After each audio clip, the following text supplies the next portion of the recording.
الحمد لله رب العالمين الرحمن الرحيم مالك يوم الدين إياك نعبد وإياك نستعين اهدنا الصراط المستقيم صراط الذين أنعمت عليهم غير المغضوب عليهم ولا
wanita tidak boleh menampakkan dari yang biasa nampak. Kemudian kepada wanita juga, seorang perempuan atau kepada perempuan yang mukminah itu disuruh menutup kerudung sampai ke dada.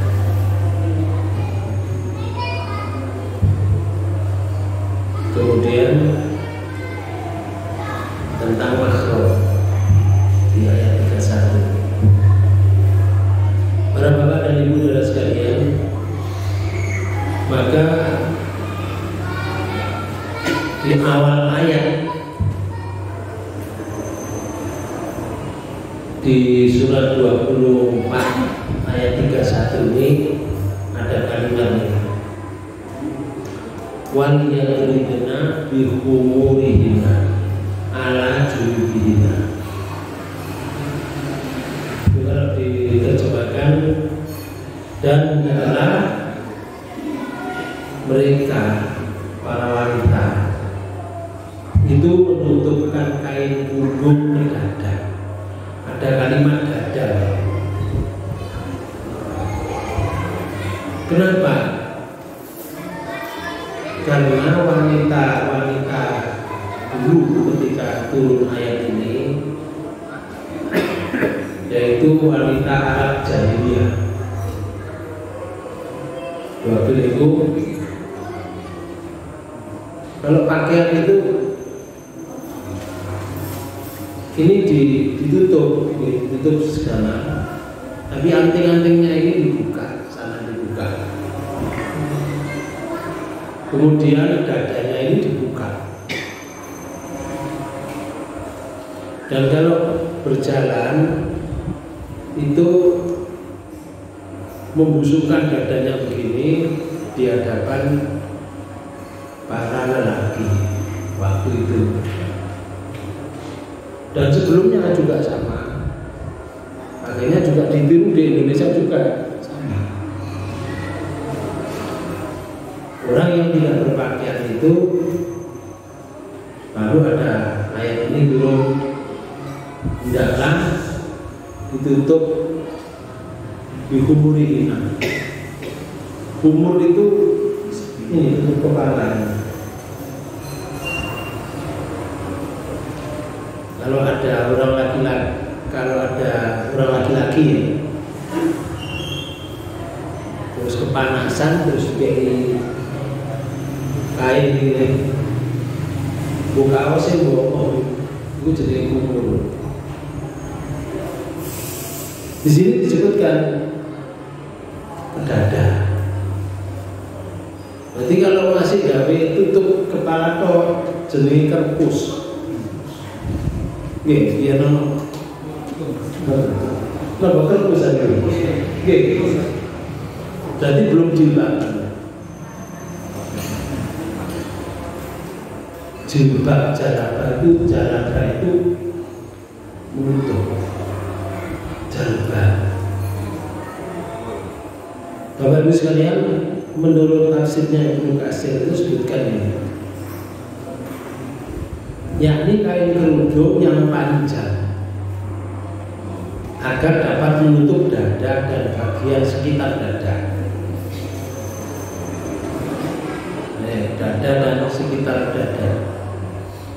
Tujuannya agar berbeda dengan pakaian wanita jahiliyah, karena sesungguhnya wanita jahiliyah di masa itu tidak berpakaian seperti yang disampaikan dalam ayat ini.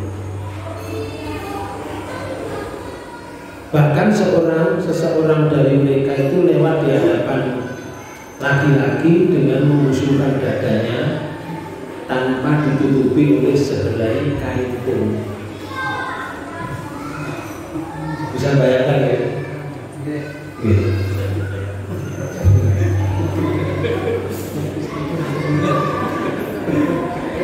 Nanti bisa bayangkan ya. Gak ditutup kain pun terus membusungkan dadanya di hadapan lelaki. Kita kan bisa bayangkan seperti itu. Bapak Ibu sekalian, iblis itu selalu bertentangan dengan apa yang diperintah oleh Allah. Kalau Allah mengatakan ini, pergilah kamu ke timur, jari iblis, pergilah kamu ke barat. Kalau Allah menyatakan tutuplah dadamu, jari iblis, bukalah dadamu. Selalu itu. Karena iblis ini ingin mengajak anak cucu Adam supaya bersama dengan mereka. Iblis itu sumpah minta kepada Allah. Ketika dulu diperintah oleh Allah untuk sujud kepada Adam, yang lain sujud kepada malaikat, iblis tidak. Mereka itu dari golongan jin yang durhaka, nah disebut iblis. Nah, dalam surat 38 penyabisannya, surat 38. Surat Sad. Mulai ayat 70 itu Allah, mulai ayat 71 Allah menyatakan ini, in qala rabbuka lil malaikati inni khaliqun basaron min tin. Coba biar tahu alurnya. Menerjemahkan. Ingatlah ketika Tuhanmu berfirman kepada malaikat, sesungguhnya aku akan menciptakan manusia dari tanah. Allah berfirman kepada malaikat. Nah, diciptakan oleh Allah, ayat 72. Fa idza sawaituhu wa nafakhtu fihi min ruhi faqa'u lahu sajidin. Maka apabila telah kusempurnakan kejadiannya dan kutiupkan kepadanya ruh penciptaanku, maka hendaklah kamu tersungkur dengan bersujud kepadanya. Sini disebutkan tersungkur dengan bersujud kepadanya. Cuma tidak disebutkan tersungkur itu sujudnya kayak ini, kayak apa yang disujud apa. Tersungkur yang dimaksud itu tidak seperti kita sujud kepada Allah. Karena hormat itu juga disebut apa? Hormat. Kalau seorang malaikat terus sujud kayak sujudnya kita kepada Allah, nggak mungkin Pak. Seorang hamba kepada Allah itu perilakunya sudah diatur oleh Allah dan syariatnya di bawah Rasulullah itu seperti kita sholat ini. Kalau malaikat dengan manusia podo hamba ya, maka hamba itu tidak boleh menyembah hamba yang lain.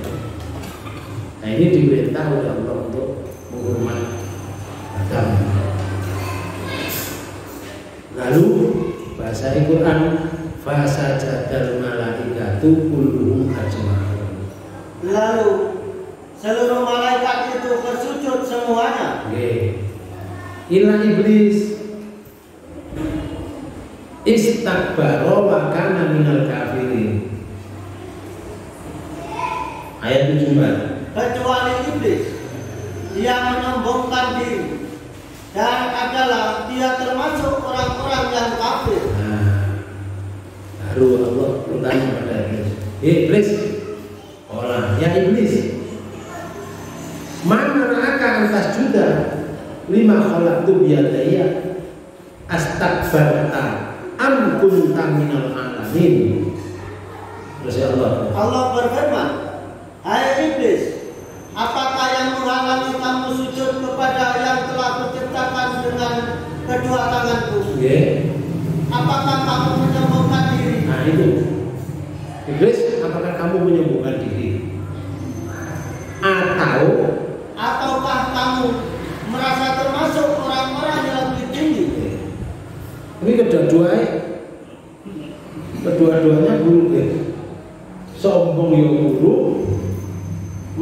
lebih tinggi ya juga takabur. Apa kamu merasa lebih tinggi wahai iblis? Atau kamu sombong? Rasulullah menyatakan sombong itu batarul haq wa ghamdun nas. Orang yang menolak benar dan mengecilkan orang lain, meremehkan.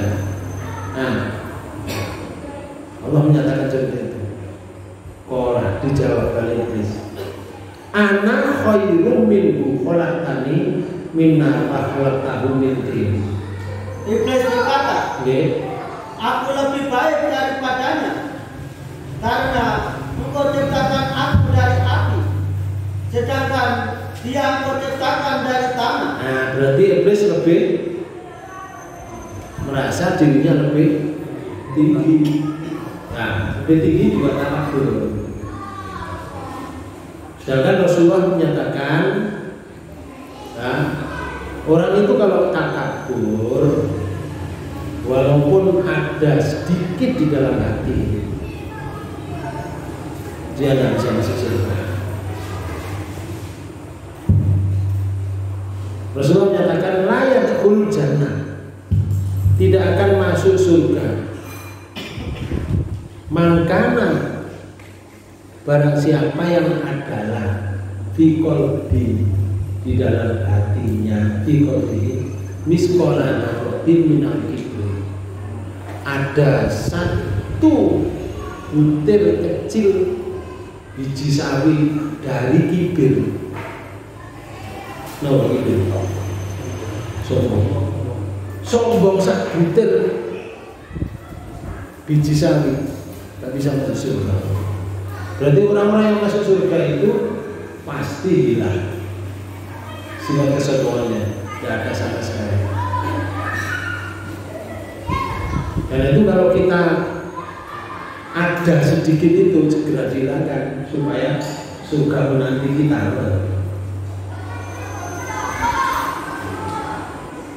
Maka karena iblis sudah menyatakan seperti itu, Allah berfirman, kalau begitu iblis, fakhruj minha fa innaka rajim. Allah berfirman, maka keluarlah kamu dari surga. Nah, diusir. Karena ada kibir, diusir. Lalu Allah menyatakan, sesungguhnya kamu adalah orang yang terkutuk. Nah, iblis sudah mengerti kalau saya dikutuk berarti tidak akan pernah keluar dari neraka. Benar. Sudah nasi sudah menjadi bubur. Di sini tidak ada sifat kembali kepada Allah. Sudah diputus sudah. Kamu rajim. Ini kalau mau baca Quran disuruh baca minta perlindungan dari rajim. Ya.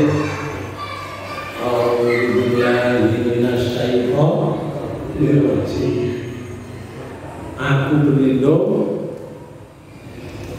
kepada Allah dari godaan setan yang terkutuk, rajim. Nah, Bapak Ibu sekalian, sampai dalam ayat lain disebutkan rajim ini, setan ini akan datang kepada mendatangi orang-orang yang mau sholat. Allahu Akbar, lari sejauh-jauhnya. Tapi kalau wis gak Allahu Akbar, datang lagi. Makanya kita dianjurkan untuk membaca Rabbi a'udzubika min hamazatis syayatin wa a'udzubika ayat dulu. Masih ingat ya? Di surat apa nih? Surat Al-Mu'minun ayat 96 dan ayat 97. Bapak Ibu sekalian, Iblis lalu mengajukan kepada Allah, mengajukan itu. Allah menyatakan di ayat 78, fa wa inna alaika laknati ila yaumiddin. Sesungguhnya kutukanku tetap atasmu sampai hari pembalasan. Berarti kamu dikutuk sampai hari pembalasan. Hari pembalasan ini sampai hari kiamat. Pikirannya iblis, waduh, terus nasibku ini, nasib tidak akan bisa keluar dari neraka.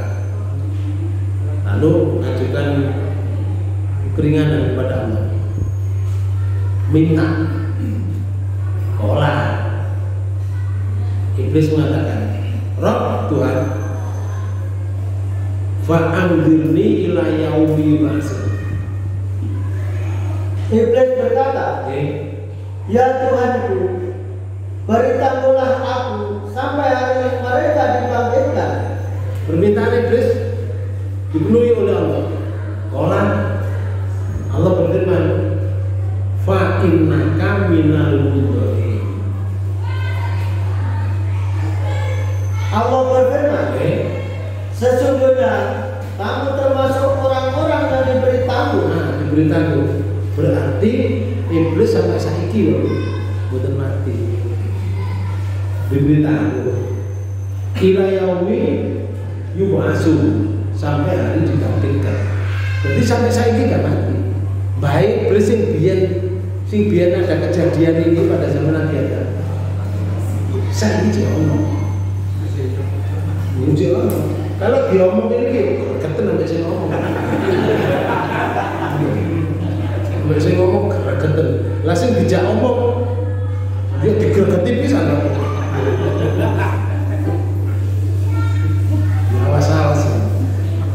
itu. Awas. Kalau ngomong dia sama si iblis ya. Kalau kita kepingin menang ya jalur pertolongan Allah sih tidak iblis. Ya. Fasta'id billahi minasyaitonir rajim. Makanya kalau ada hati kok gak enak. Dalam hati itu gak enak. Gue mau muni gini. Alhamdulillah minasyaitonir rajim. Ping piro? Ping akeh. Ping akeh.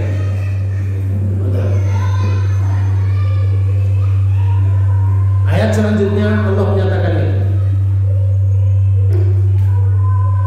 Qala, iblis mengatakan, fa bi izzatika la ubiyanahum ajmain. Iblis menjawab, demi kekuasaan engkau, aku akan menyesatkan mereka semuanya. Kenapa bu? Demi kekuasaan kau. Berarti iblis mengakui Allah berkuasa enggak? Mengakui itu. Iblis itu mengakui Allah berkuasa. Cuma iblis itu gak Islam. Gak Islam, gak manut. Islam kan berserah diri. Iblis itu gak manut, gak Islam. Tapi iblis ini mengakui bahwa Allah Maha Kuasa. Buktinya ayat ini. Iblis itu dalam hadis qudsi Allah menyatakan, fa bi izzatika wa jalalika. Ya Allah, dengan izzatika panjenengan, dengan jalalika panjenengan, la ubiyannahu Bani Adam arwahuhu fi asyadihi. Saya akan menghancurkan anak cucu Adam selama rohnya masih ada di dalam jasadnya.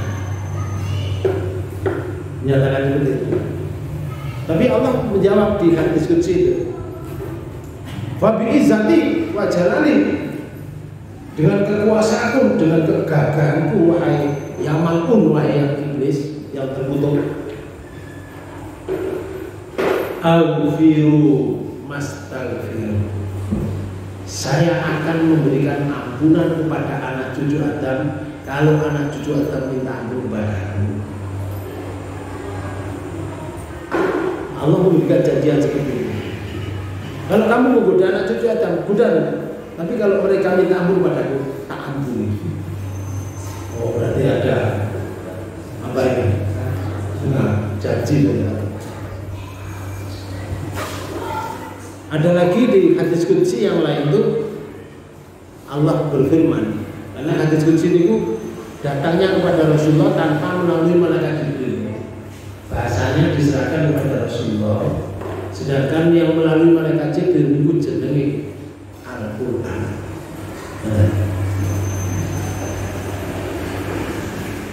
Jadi ini iblis itu. Wahai Tuhan, ahlak tahun saya akan menghancurkan anak cucu Adam. Selama rohnya anak cucu Adam itu masih ada di jasadnya. Lalu bagaimana pola iblis semacam itu?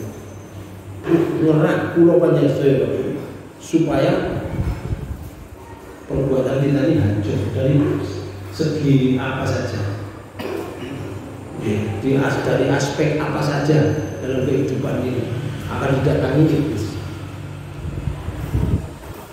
Lalu di dalam hadis qudsi itu disebutkan oleh Allah, kalau kamu menggoda anak cucu Adam, aku akan memberikan ampunan kepada anak cucu Adam. Tapi iblis sendiri mengatakan ahlak tahun. Kalau mereka itu kamu goda wahai iblis, ketika orang itu meminta ampun kepadaku, tak ampuni.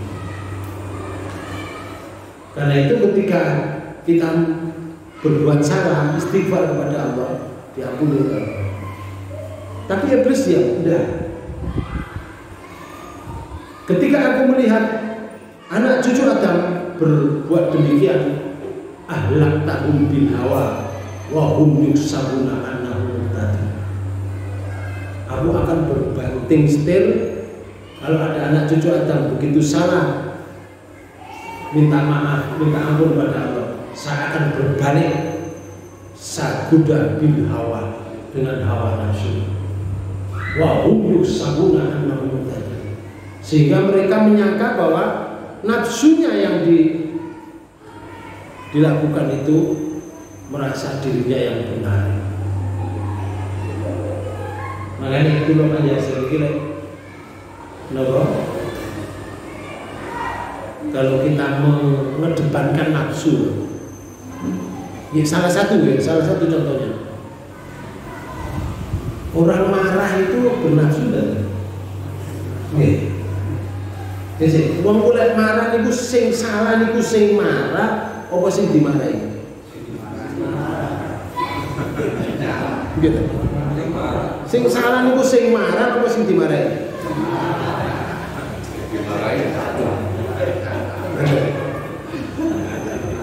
Kalau wong marah itu mengatakan dirinya salah.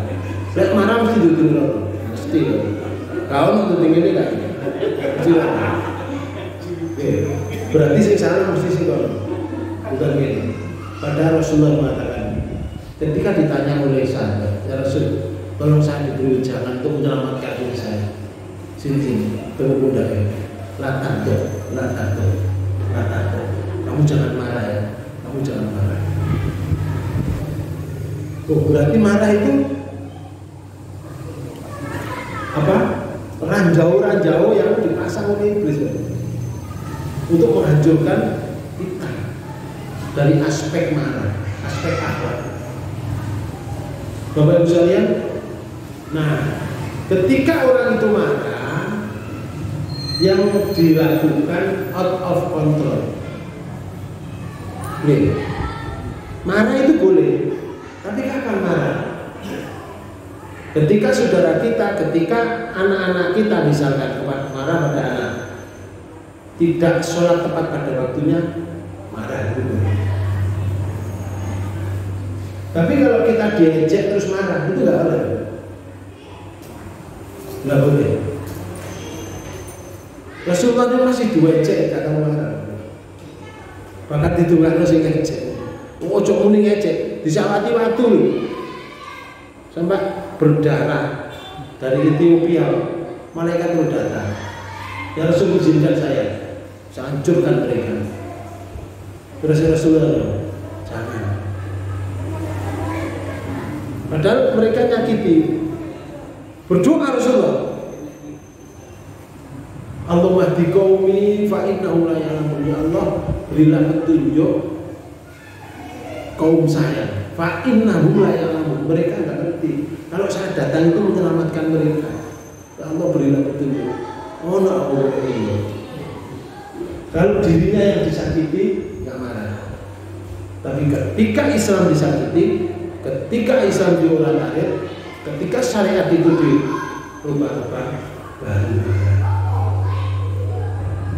lagi kalau Indonesia ini rupanya kayak soto miring-miring didik ini. Undang-undang Permen Dikbud nomor 30 2021 itu sudah mulai ramai, soalnya rupanya itu masuk kepada ranah melegalkan prostitusi mahasiswa. Sampai disimak itu, cuma aku tuh nonton.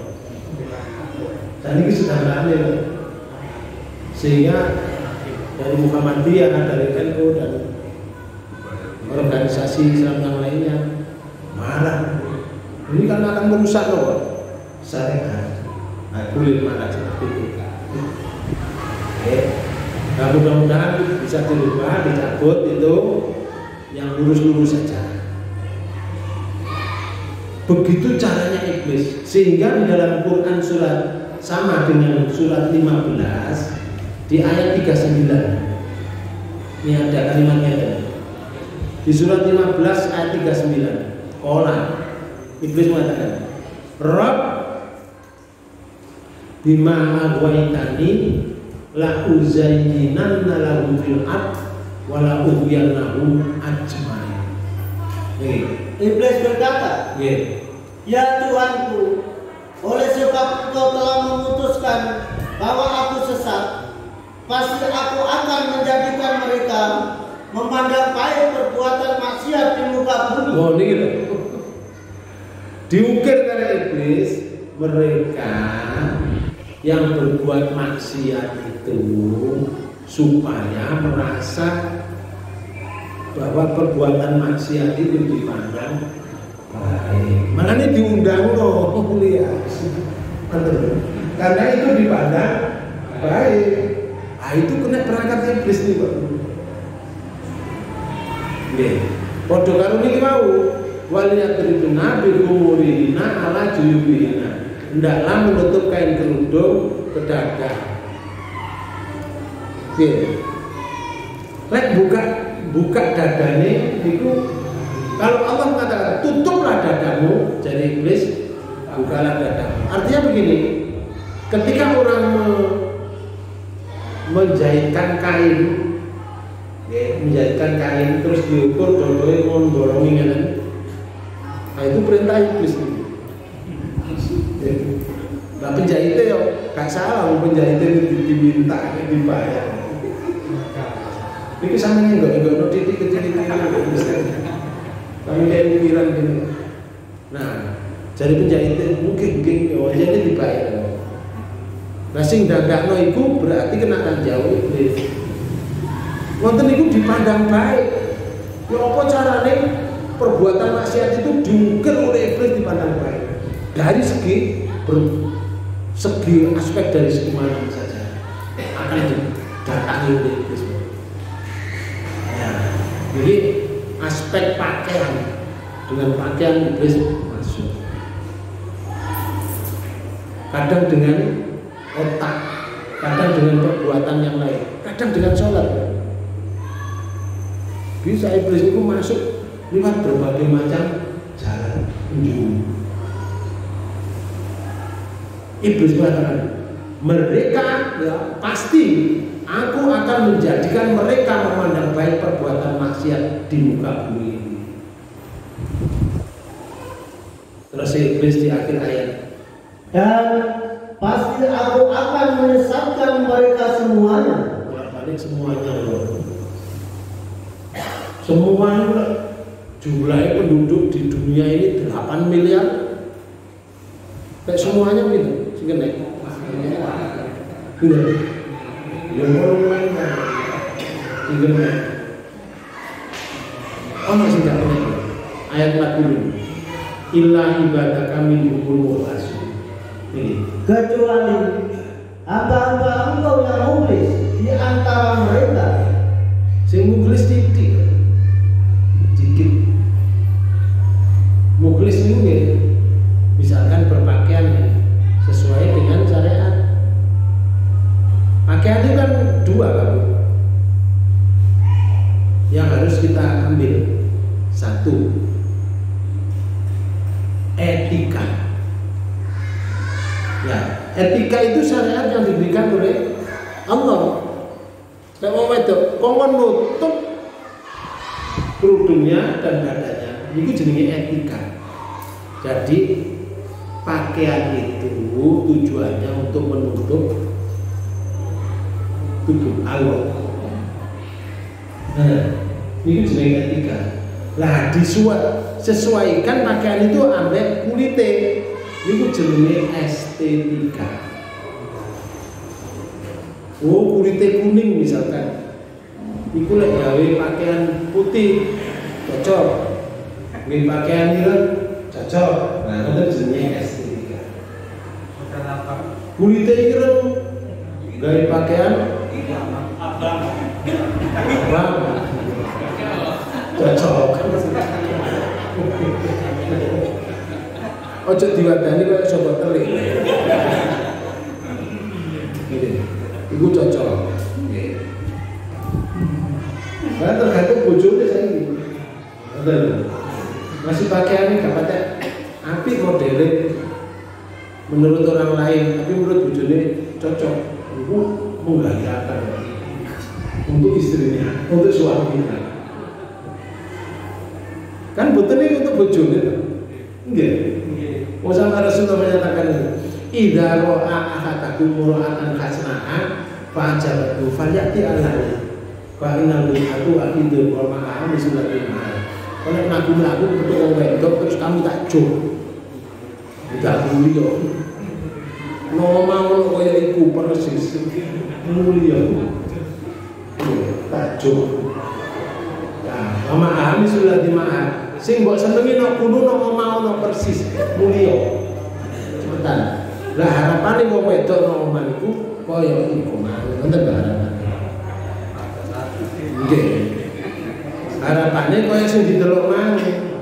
Tapi rupane gak sadar kok omah pakaiane mboten wonten. Pakaian wis 15 dino gak tau diubah gale. Jan silangan tuh kepethuk lho. Padha iku man. Lah nek tuku lipstik itu kanggone apa? Kanggo nang mantenan. Mestinya lipstik itu dipakai untuk tidur. Nah, keliru nang pasar pakai lipstik. Nang mall pakai lipstik, nang mantenan pakai lipstik. Sopo sing menikmati? Halo? Mestinya disuguhkan kepada suaminya, mestinya begitu. Tapi kalau di perempuan di sini tidak ada yang begitu.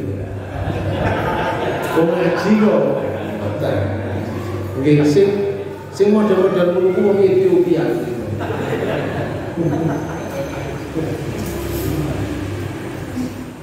Kembali sini loh. Gila. Ada kalanya, menampakkan lehernya orang-orang jahiliyah dan rambut yang ada di dekat telinganya. Ini, kodek ini, serta anting-antingnya. Maka Allah memerintahkan kepada wanita yang beriman agar menutupi seluruh tubuhnya. Dan sebagaimana Allah berfirman di surat 33 surat Al-Ahzab ayat 59, ya ayyuhan nabi qul li azwajika wa banatika wa nisa'il mu'minina yudnina 'alaihinna min jalabibihinna dzalika adna ayyurafna fala yu'dain. Surat 33 surat Al-Ahzab ayat 59. Hanya terjemahkan. Hai Nabi, katakanlah kepada istri-istrimu. Katakanlah bojomu ya Rasul. Anak, siapa mana?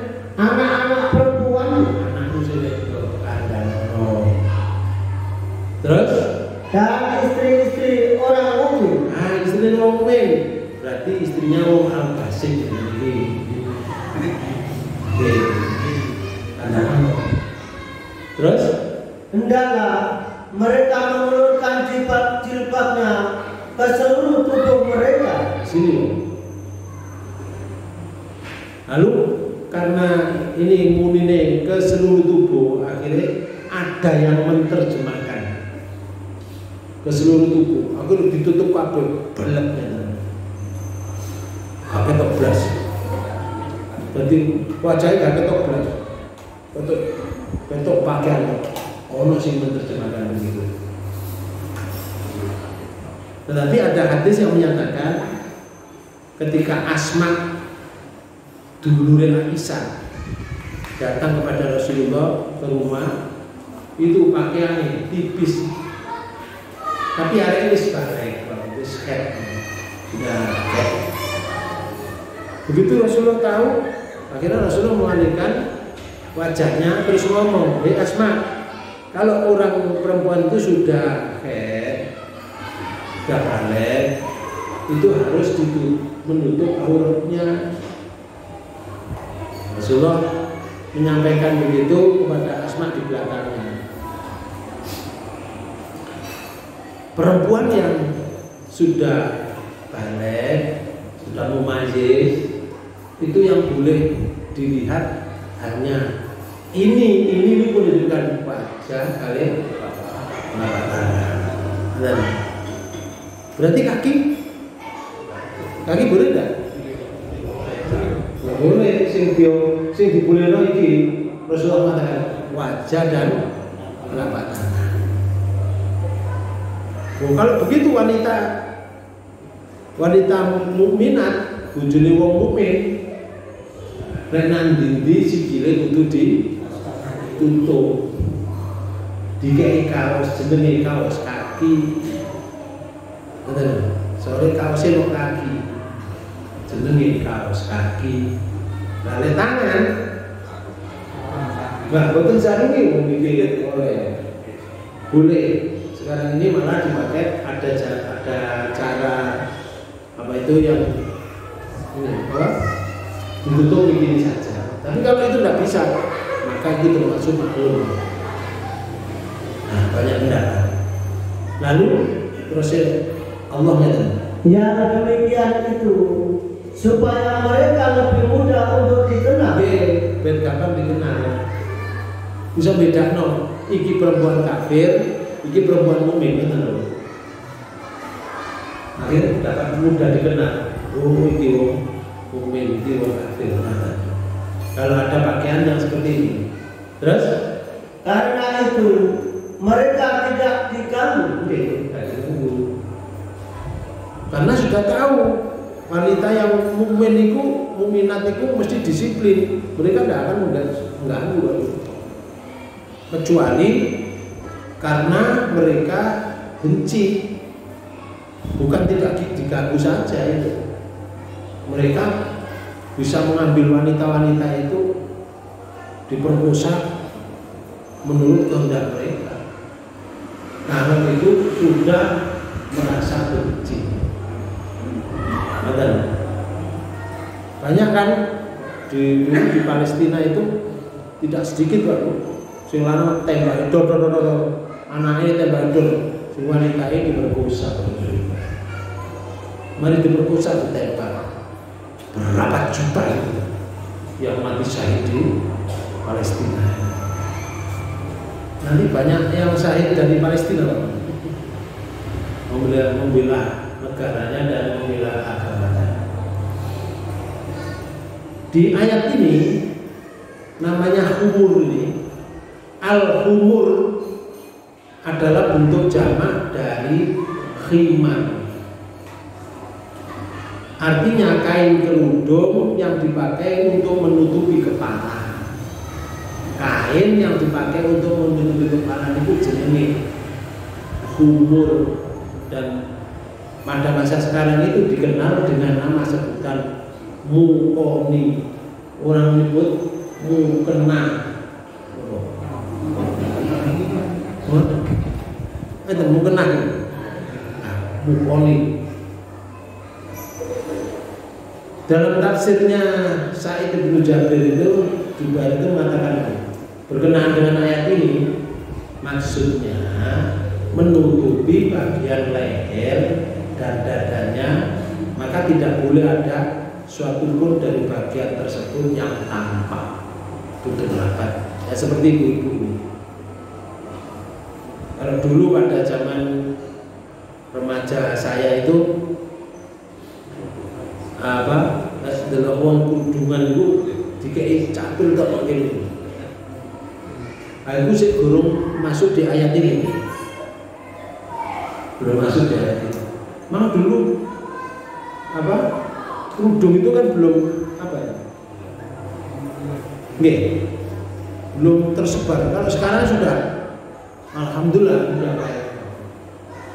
Malah saya dulu waktu di pondok itu sekolahnya kan laki-laki diri itu.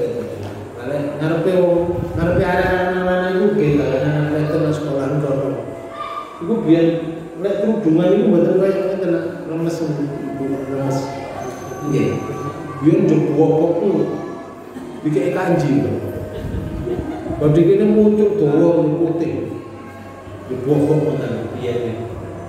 Aku lek kudanan langsung keplek. Dikanji. Dikek kanjati jilbabnya itu dikanji. Itu hanya dipakai untuk anak sekolah saja. Nah setelah itu sekarang ini sudah zamannya menutup kepala, alhamdulillah. Dan mudah-mudahan itu termasuk hatinya menjadi baik, teman-teman. Harapannya seperti itu. Rasulullah pernah bersabda dalam hadis riwayat Bukhari, Rasulullah menyatakan, dan hendaklah mereka menutup kain kerudungnya ke dadanya. Berdasarkan Quran surat An-Nur ini, maka mereka membelah kain sarinya, lalu mereka jadikan sebagai kerudung. Kain yang dipakai untuk kemul gini terus dibelah, terus pakai kerudung untuk menutupi dadanya. Ketika turun ayat ini, Aisyah juga mengatakan ketika ayat ini turun, yaitu dan hendaklah mereka menutup kain kerudung ke dadanya itu, maka mereka melepaskan kain sarungnya.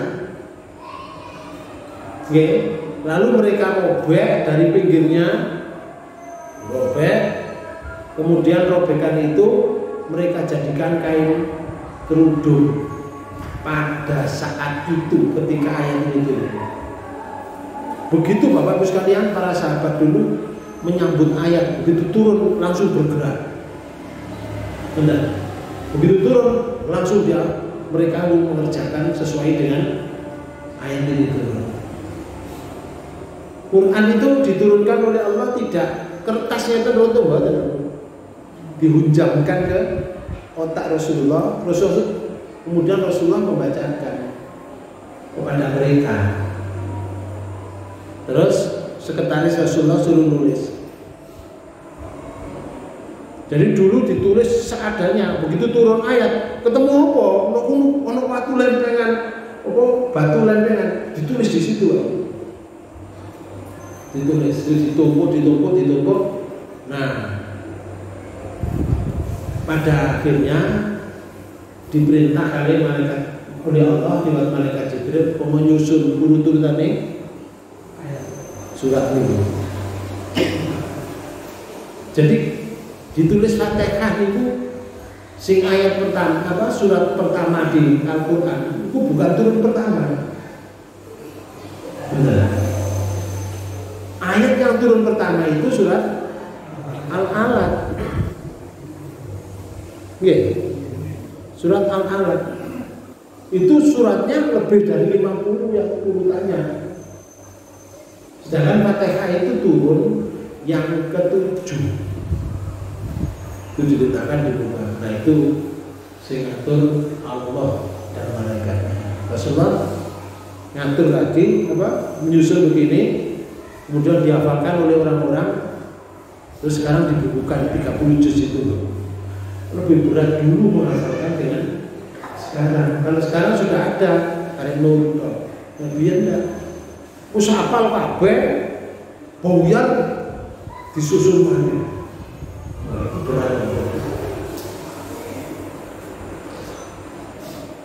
Reaksi mereka setelah turun ayat ini,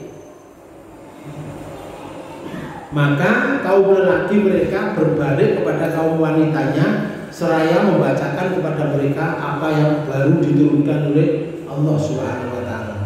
Seorang lelaki dari mereka membacakan kepada istrinya, anak-anak perempuannya, saudara perempuannya, dan kaum kerabatnya yang wanita. Sehingga tiada seorang wanita pada hari itu melainkan bangkit melepaskan kain sarinya. Begitu dibacakan langsung bangkit melepaskan kain sarinya, lalu dipakainya sebagai kerudung karena membenarkan dan keimanan mereka dari wahyu Allah itu. Sambutan mereka itu seperti itu di masa turun ayat ini. Dari Aisyah dalam sebuah hadis riwayat Abu Daud mengatakan bahwa Aisyah mengatakan semoga Allah merahmati kaum wanita muhajirin pertama. Ketika Allah menurunkan firman ini, wal yadribna bi khumurihinna ala juyubihinna, maka mereka membelah kain sari mereka lalu mereka jadikan sebagai kerudung. Hadis riwayat Abu Daud. Bapak Ibu sekalian, tentang ayat ini, karena ayat ini kan panjang loh. Maka bagian kedua, jadi kumang Allah merintahkan tutuplah kerudungmu, pakailah kamu kerudung dengan menutup kain dadamu. Sing kedua sekarang, wala yubdina zinatahunna, dan janganlah menampakkan perhiasannya, illa kecuali perhiasan yang ditampakkan itu kepada siapa? Libu'ulatihinna, kepada suami mereka, au abaihinna, kepada ayah mereka, au abaibu'ulatihinna, atau kepada ayah suami mereka, mertua, au abnaihinna, atau putra-putra mereka. Iki wong wedok. Nggih, sing ditekan wong wedok. Sing oleh ditampakkan, yang oleh menampakkan itu kepada sing kula waca. Diwaca ayat ini. Au abna'i bu'ulatihinna, atau putra-putranya suami mereka. Nomor ini, anak tiri. Au ikhwanihinna, atau kepada saudara laki-laki mereka. Jadi yang dimaksud zina tahuna ini macam-macam pendapatnya, Bapak. Banyak juga hadis yang menyatakan seperti ini. Mereka yang disebut di atas adalah mahram wanita. Oke. Mereka diperbolehkan memperlihatkan perhiasannya kepada orang-orang tersebut di atas itu tadi, bukan dengan cara tabarruj. Tabarruj itu apa?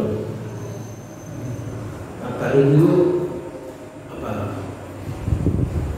Model. Tampil supaya orang itu kagum dengannya. Nah, mencari apa? Perhatian, itu jenenge tabarruj. Jadi pakaiannya aneh-aneh gitu loh. Nah, itu yang tidak boleh. Tabarruj. Lalu ngene jogo, wih luar biasa pakaiannya, masya Allah. Begitu masuk, pintu dibuka masuk langsung dilepas. Sing lanang gak sempat menikmati pakaian itu. Betul. Langsung ganti daster. Nah sing lanang loh, mang dasteran saya dasteran, tapi aku mangrung. Nah ini jopo kok pakaian seperti itu.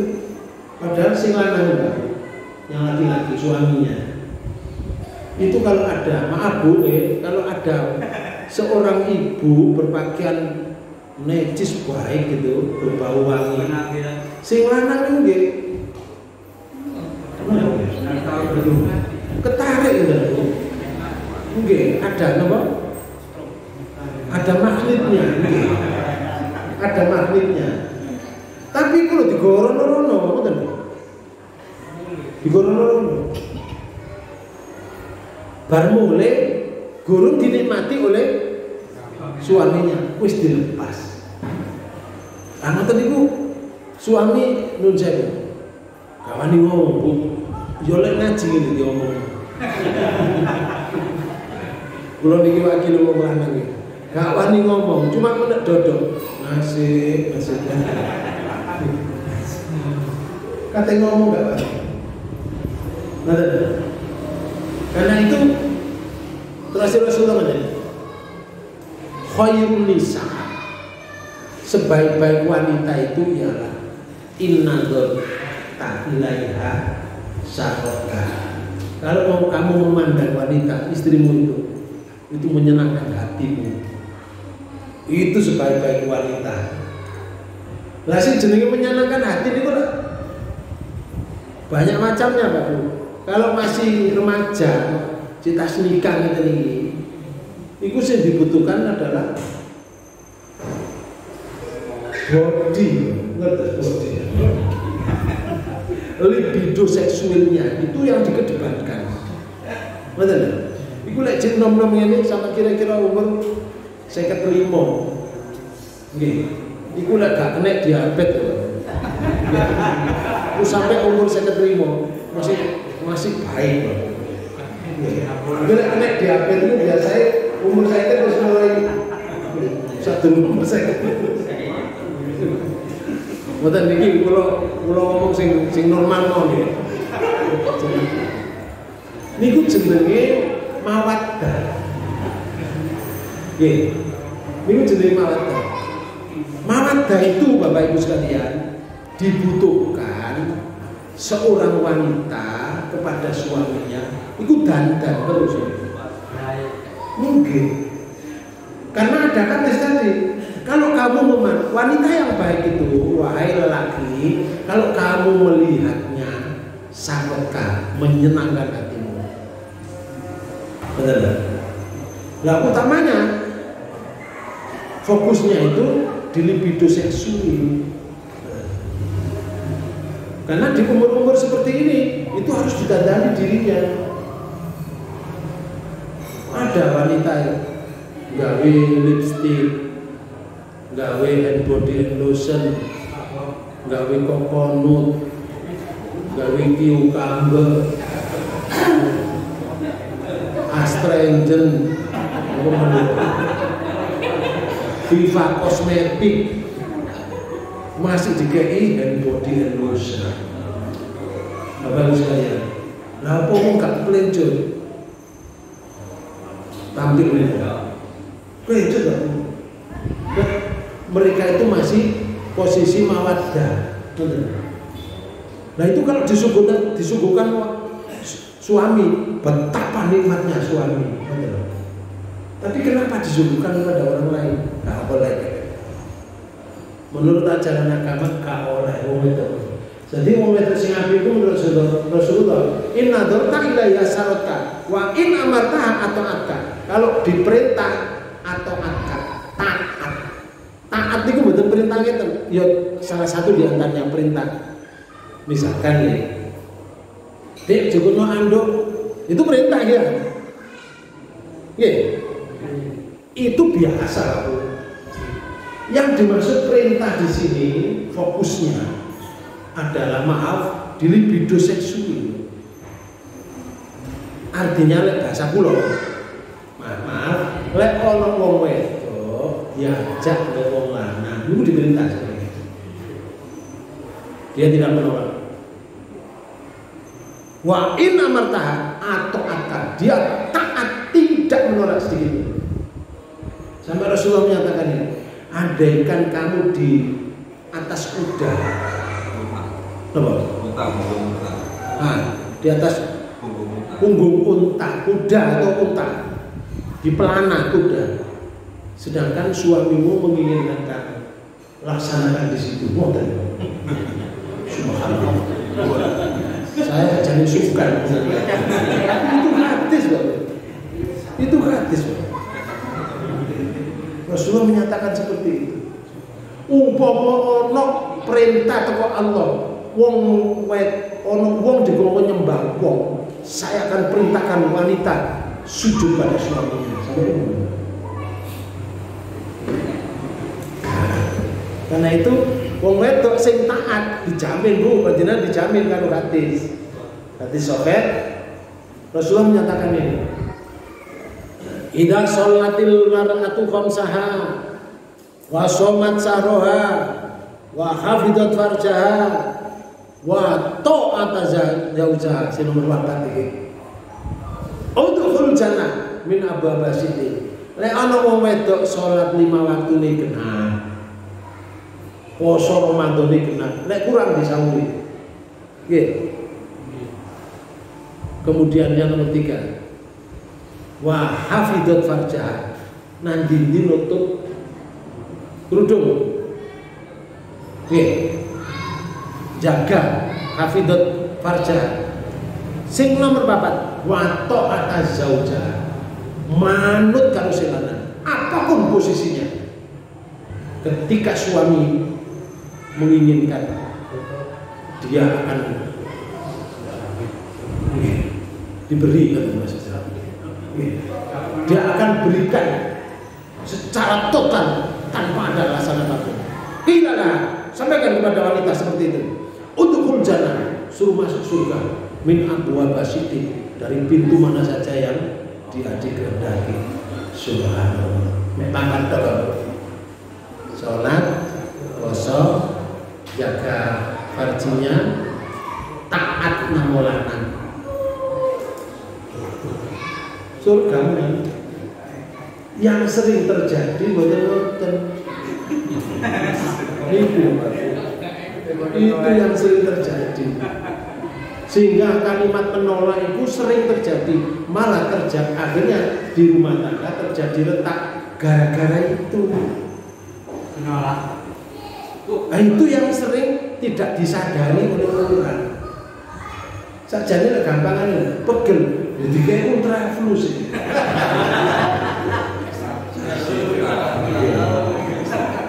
Kok pegel awake? Yo dipijet no. Utamakan suami. Wahai ibu. Otomatis kalau ibu itu taat kepada suaminya, maka suami juga memperlakukan seorang wanita itu tidak sembarang. Karena Rasulullah menyatakan, wala yadribil fajr. Jangan kamu memukul wajahnya wanita. Itu hak wanita, tidak boleh dipukul. Wala tukobih, jangan kamu jelek-jelekan wanita itu. Itu hak wanita. Karena kalau dijelek-jelekan dosa hilangan.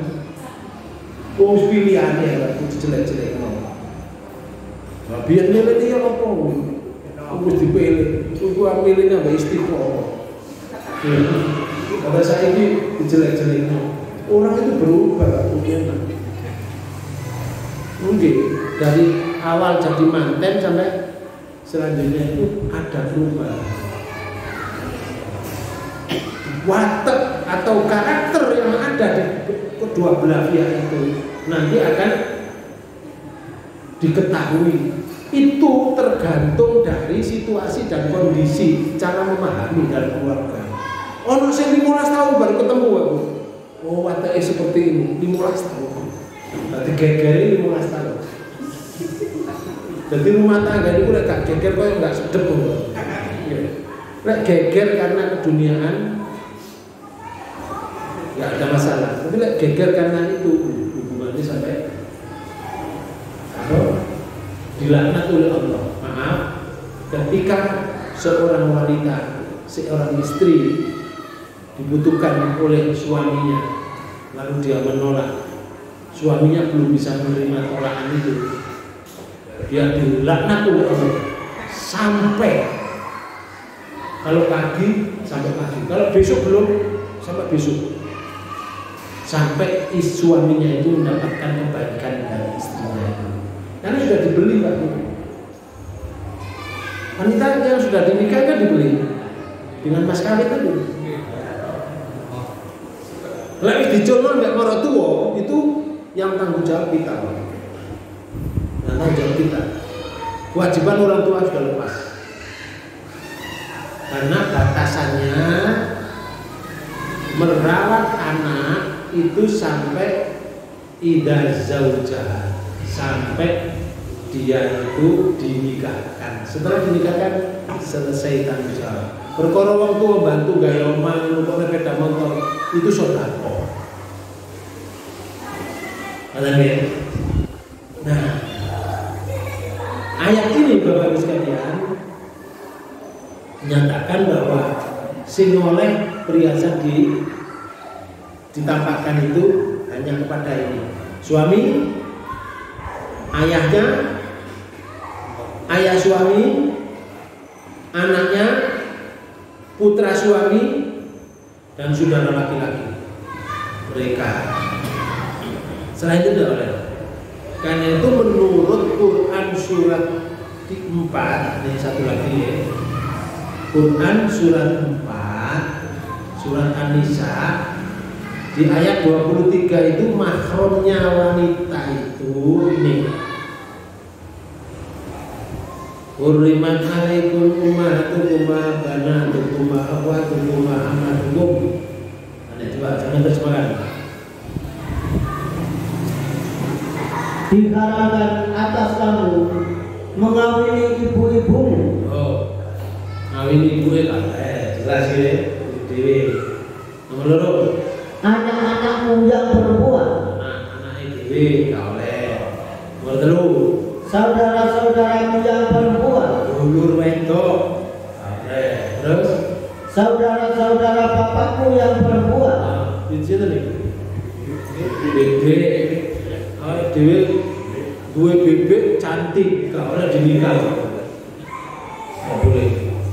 Terus saudara-saudara ibumu yang perempuan, bebek atau ibu, terus anak-anak perempuan dari saudara-saudaramu yang laki-laki. Oh, anak perempuan dari saudara laki-laki jadi anak-anak. Terus anak-anak perempuan dari saudara-saudaramu yang perempuan. Oh, ponakan, kok itu. Terus ibu-ibumu yang menyusui kamu. Ibu yang menyusui. Nek awake dhewe tahu menyusui ibu. Kalau kita itu pernah menyusui, kita pernah menyusu pada ibu, walaupun kita bukan anaknya, menjadi mahram. Terus saudara perempuan sepersusuan, saudara perempuan sepersusuan, gak oleh nikah gitu, karena nyusunya bareng masih itu ibu. Makanya seorang ibu itu gak oleh gampang nyusoni anak itu tonggo gak oleh. Ono arek nangis dicekel disusuk langsung. Oleh. Ya nek arek iku kok duwe anak kan anake iki cok cinta mbek iku. Kayaknya gak oleh dinikah karena satu susuan. Orang gede percintaannya membara. Waduh, bahkan dipedot bisa bunuh diri bareng. Ya, kalau dinikah dulu karena dulu pernah menyusu di satu tempat susuannya itu. Terus ibu-ibu istrimu, ibu-ibu mertuamu, terus anak-anak istrimu yang dalam pemeliharaanmu, anak istrimu yang dalam pemeliharaan anak diri. Terus dari istri yang telah kamu campuri. Bojo wis dicampuri duwe anak, wis dicampuri anaknya kalau menikah. Terus tetapi jika kamu belum campur dengan istrimu itu dan sudah kamu ceraikan, maka tidak berdosa kamu mengawininya. Nah, misalkan ya kalau nikah malih bareng nikah guru tak kumpuli tapi wis dadi manten wis ngumpul-ngumpul ya. Guru dikumpuli dadak ono sing nyuguhi. Aku sapa iku? Iku anakku, Pak. Loh, kok kowe cantik anaknya ya? Ibuke misalkan. Akhirnya wis sepurane ya, kamu tak begat aku tak ganti anakmu. Boleh. Boleh seperti itu boleh. Tadi ibu mari dadi manten lho rong dino dipegat, guru dikumpuli. Anake aku tak nikah anakmu ae. Boleh. Asale katene dadi bojo dadi mertua saiki. Boleh. Terus. Dan diharapkan bagimu istri-istri anak kandungmu menantu. Bojone anake gak oleh. Iku jenenge makro. Terus dan menghimpunkan dalam perkawinan dua perempuan yang bersaudara. Dulur Ani karo Sita dinikah bareng gak oleh. Situ tujuan. Situ dinikah, nah boleh mati ganti adik, Terus kecuali yang telah terjadi pada masa lampau. Sesungguhnya Allah Maha Pengampun lagi Maha Penyayang. Jadi begini Bang, diatur hidup oleh Allah sampai pernikahan saja seperti itu. Nah kalau disebutkan di ayat ini, ketika kita punya sesuatu yang dikatakan oleh ayat tadi, jangan menampakkan perhiasanmu. Kalau gak menampakkan perhiasan kepada ini boleh nggak? Boleh, karena ini makromnya. Atau kepada 6 orang tadi di ayat tadi. Lalu bagaimana pendapat? Mana yang boleh dibuka? Jenenge perhiasan itu yang terdiri dari apa saja yang tidak diperbolehkan kepada orang lain kecuali 6 itu. Mboten saged diterangkan saat ini. Insya Allah pada waktu dan gelombang yang kurang lebih 6 lama. Mari kita tutup pertemuan ini dengan bacaan hamdalah. Subhanakallahumma wa bihamdika asyhadu an la ilaha illa anta astaghfiruka wa atubu ilaik. Maaf. Wassalamualaikum warahmatullahi wabarakatuh. Assalamualaikum warahmatullahi wabarakatuh.